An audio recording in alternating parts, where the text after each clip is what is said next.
আমি কিন্তু খুব গর্ব করে বলি যে রোহিঙ্গারা খুবই ডিসিপ্লিন, ঠিক আছে, তারা সবকিছু মেনে চলে। যে মায়ানমারের লোকজন তোমাদের সম্পর্কে যেসব কথাবার্তা বলে, যারা তোমরা শিক্ষিত না, তোমরা ডিসিপ্লিন না, তোমরা ভদ্র না, আমরা এই একটা মেসেজ কিন্তু সমস্ত দুনিয়াতে খেলার মাধ্যমে পাঠাইছি যে না, ওরা যে কথাগুলি বলে এগুলো আসলে ভুল কথা, মিথ্যা কথা তাদের সম্পর্কে। ছোট্ট একটু জায়গা হাজার হাজার লোক একত্রিত হয়, সবাই ডিসিপ্লিন আছে। দেখো বিশ্বকাপে কিন্তু তৃতীয় স্থান নির্ধারণে একটা ম্যাচ হয় না, ওইরকম হয়। তার ফাইনালটা ডেটটা আমরা পরে ঘোষণা করবো ইনশাল্লাহ, এই নির্বাচনের পরে আগামী সপ্তাহে রোজার আগে ফাইনালটা হবে ইনশাল্লাহ।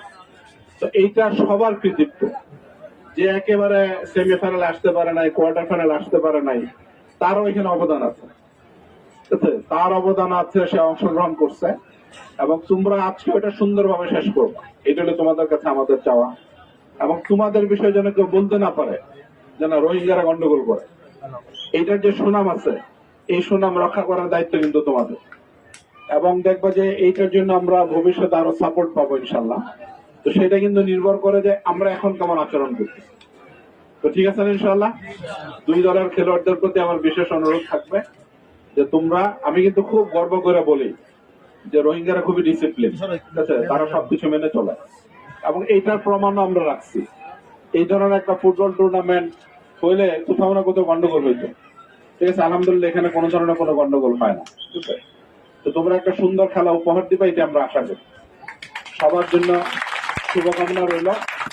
খেলার অংশ হিসাবে একটা দল জিতবে, একটা দল হারবে, এটা খেলার অংশই। কিন্তু আলটিমেটলি আমরা দেখতে চাই যে রোহিঙ্গারা জিতছে। টিম হিসাবে যাই হারক যাই জিত, কিন্তু যখন আমরা এই সুশৃঙ্খল ভাবে শেষ করতে পারবো তখন মূলত রোহিঙ্গারা জিতবে ইনশাল্লাহ। আর এইটার মাধ্যমে আমরা সমস্ত দুনিয়াতে একটা মেসেজ দিতে চাই যে মায়ানমারের লোকজন তোমাদের সম্পর্কে যেসব কথাবার্তা বলে, যারা তোমরা শিক্ষিত না, তোমরা ডিসিপ্লিন না, তোমরা ভদ্র না, আমরা এই একটা মেসেজ কিন্তু সমস্ত দুনিয়াতে খেলার মাধ্যমে পাঠাইছি যে না, ওরা যে কথাগুলি বলে এগুলো আসলে ভুল কথা, মিথ্যা কথা তাদের সম্পর্কে, এগুলো অপপ্রচার। এবং এটা নিয়ে আমরা অনেককে বলি বিদেশিদেরকে যে তোমরা এসে দেখো খেলার মাঠে ছোট্ট একটু জায়গা হাজার হাজার লোক একত্রিত হয়, সবাই ডিসিপ্লিন থাকে। এবং খেলোয়াড়দের মধ্যেও তোমরা এসে দেখো ওরা সুন্দরভাবে খেলা শেষ করে একসাথে আবার ঘরে ফিরে।